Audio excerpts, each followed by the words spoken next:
The Garden of Echoes. Dr. Elara Voss had always found solace in the quiet company of plants.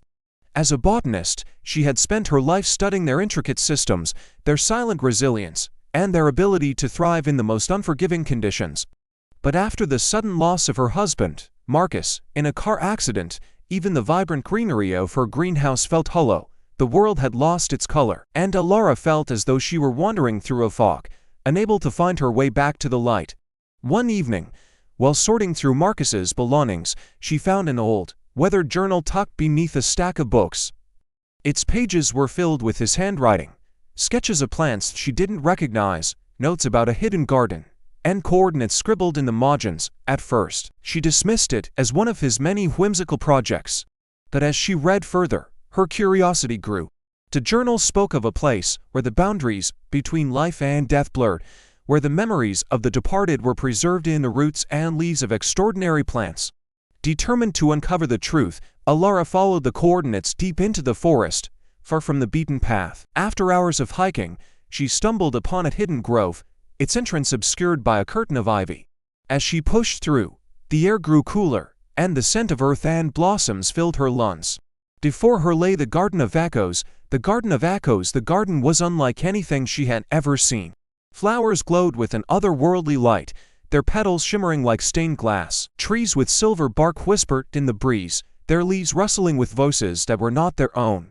Vines coiled around ancient stones, each one etched with names and dates.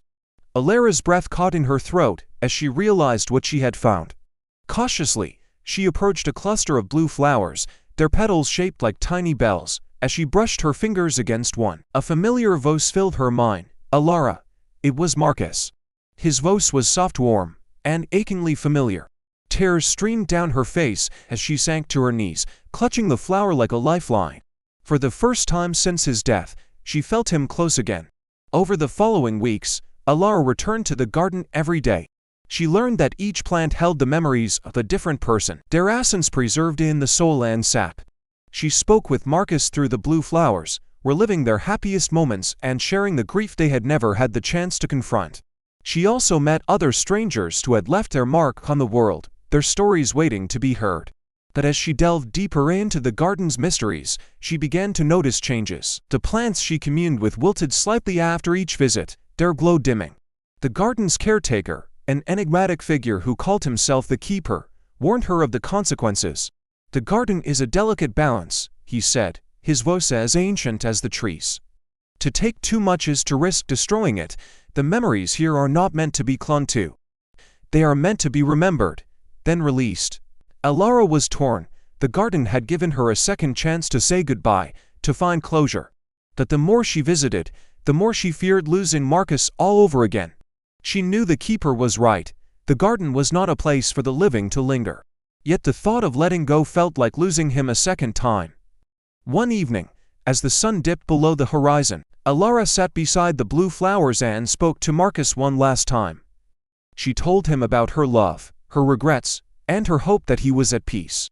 As she did, the flowers began to glow brighter, their light filling the grove. When the light faded, the flowers had returned to their original state, vibrant and whole. Elara left the garden that night with a heavy heart but a renewed sense of purpose. She knew the garden would always be there, a sanctuary for memories and a reminder of the beauty of letting go. And though she would never stop missing Marcus, she carried his love with her, not as a burden, but as a seed planted deep within her soul. The Garden of Echoes remained hidden, its secrets known only to those who needed it most. And for Elara, it became a place not of grief, but of gratitude, a testament to the enduring power of love and the delicate balance between holding on and letting go.